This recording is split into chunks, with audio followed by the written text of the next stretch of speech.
Hi.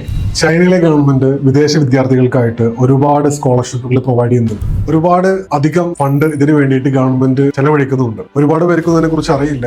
ഇപ്പം currently ചൈനയിൽ സ്കോളർഷിപ്പോട് കൂടിയിട്ട് പഠിക്കാൻ വരുന്ന വിദ്യാർത്ഥികൾ മിക്ക ആൾക്കാരും ആഫ്രിക്കൻ കൺട്രീസിൽ നിന്നും അതുപോലെ തന്നെ മലേഷ്യ, സിംഗപ്പൂർ, തായ്ലൻഡ് എന്ന് പറയുന്ന രാജ്യങ്ങളിൽ നിന്നൊക്കെയാണ്. അപ്പൊ ഇത് നമ്മുടെ വിദ്യാർത്ഥികൾക്ക് വേണ്ടിയിട്ടാണ്. ആരെങ്കിലും ഒക്കെ ചൈനയിൽ പോയിട്ട് പഠിക്കാൻ ആഗ്രഹിക്കുന്നുണ്ടെങ്കിൽ അവർക്ക് ഉപകാരപ്പെടട്ടെ എന്ന് കരുതിയിട്ടാണ് ഈ വീഡിയോ ചെയ്യുന്നത്. പ്രധാനമായിട്ടും China scholarship council CSC scholarship എന്ന് പറയുന്ന സ്കോളർഷിപ്പ്, അതുപോലെ തന്നെ ചൈനയിലെ പ്രൊവിൻഷ്യൽ സ്കോളർഷിപ്പ്, അതുപോലെ തന്നെ സിറ്റി ഓർ മുനിസിപ്പൽ സ്കോളർഷിപ്പ്, 3 പ്രധാനപ്പെട്ട സ്കോളർഷിപ്പുകളാണ് ചൈനയിലുള്ളത്. ഈ സ്കോളർഷിപ്പിൽ തന്നെ നമുക്ക് type A, type B, type C എന്ന് പറഞ്ഞിട്ട് 3 വിഭാഗങ്ങളുണ്ട്. ടൈപ്പ് എ എന്ന് പറയുന്ന സമയത്ത് സ്കോളർഷിപ്പിൽ ട്യൂഷൻ ഫീസും അതുപോലെ തന്നെ താമസവും അതുപോലെ തന്നെ ഇൻഷുറൻസ്, മെഡിക്കൽ, ലിവിംഗ് അലവൻസസ് എന്നീ പറയുന്ന കാര്യങ്ങളൊക്കെ ഇൻക്ലൂഡഡ് ആണ്. ഈ ടൈപ്പ് ബി സ്കോളർഷിപ്പ് നോക്കുന്ന സമയത്ത് ഇതിൽ ട്യൂഷൻ ഫീസ് മാത്രമേ ഉണ്ടാവുള്ളൂ, അക്കോമഡേഷൻ ഉണ്ടാവില്ല. ടൈപ്പ് സി ആണെങ്കിലോ part of the tuition fees ആണ് സ്കോളർഷിപ്പായിട്ട് കവർ ചെയ്യുക. അപ്പൊ ഈ part of the tuition fees എന്ന് പറയുന്ന സമയത്ത് ഉദാഹരണം നിങ്ങളുടെ ടോട്ടൽ ട്യൂഷൻ ഫീസ് ഒരു വർഷത്തേക്ക് വരുന്നത് 30,000 RMB ആണെങ്കിൽ അല്ലെങ്കിൽ യുവാൻ ആണെങ്കിൽ അതിന്റെ 50% അല്ലെങ്കിൽ 75% സ്കോളർഷിപ്പ് ആയിട്ട് കിട്ടും. അങ്ങനെ പ്രധാനമായിട്ടും 3 ടൈപ്പ് സ്കോളർഷിപ്പ് ആണ് ചൈനയിലുള്ളത്. ഓരോ വർഷത്തെ പ്രധാന ഇൻടേക്ക് വരുന്നത് സെപ്റ്റംബർ, ഒക്ടോബർ മാസങ്ങളിലാണ്. CSC സ്കോളർഷിപ്പിന് അപ്ലൈ ചെയ്യണമെങ്കിൽ എല്ലാ വർഷവും ഏകദേശം ഒരു